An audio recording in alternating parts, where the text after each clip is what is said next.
मित्राबरोबर फिरायला बोपदेव घाटात गेलेल्या एका 21 वर्षाच्या तरुणीवर सामूहिक बलात्कार केल्याचा धक्कादायक प्रकार समोर आला आहे। या प्रकरणी कोंढवा पोलीस ठाण्यात बलात्काराचा गुन्हा दाखल करण्यात आला आहे। या घटनेने एकच खळबळ उडाली आहे। बोपदेव घाटात मित्रांसोबत 2 दिवसांपूर्वी फिरायला गेलेल्या एका तरुणीचे कारमधून एका तरुणाने अपहरण केले। तिला जीवे मारण्याची धमकी देऊन तिचा गाडीत विनयभंग करून आरोपी तरुणीला सोडून पळून गेला होता। ही घटना ताजी असतानाच आता पुन्हा बलात्काराचीच धक्कादायक घटना समोर आली आहे। संबंधित पीडित तरुणी ही मूळची सुरत येथील राहणारी असून तिचा मित्र जळगाव येथील राहणारा आहे। दोघे पुण्यातील एका महाविद्यालयात शिक्षण घेत आहेत। गुरुवारी रात्री हे दोघे दुचाकीवरून बोपदेव घाटात रात्री उशिरा फिरायला गेले होते। त्यावेळी रात्री 11 वाजण्याच्या सुमारास तिघे जण तेथे आले।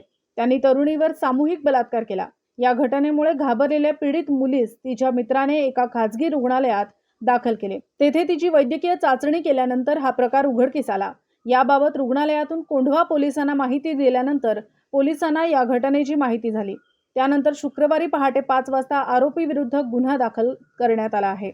पुण्याच्या पूर्व भागातील 1938 पासून ग्राहकांना गुणवत्ता व सेवेची हमी असलेले अग्रवाल स्वीट्स म्हणजे नुसती परंपरा नाही तर चोखंदळ खवयांसाठी मेजवानी आहे। स्वर्गीय मुन्नालाल अग्रवाल यांच्या प्रदीर्घ वारसा सांभाळत अग्रवाल कुटुंबियांनी स्वीट्समध्ये ग्राहकांची गरज ओळखून अस्सल तुपातील पदार्थ आणि तत्पर सेवेचा वारसा जपत फूड क्षेत्रात नाव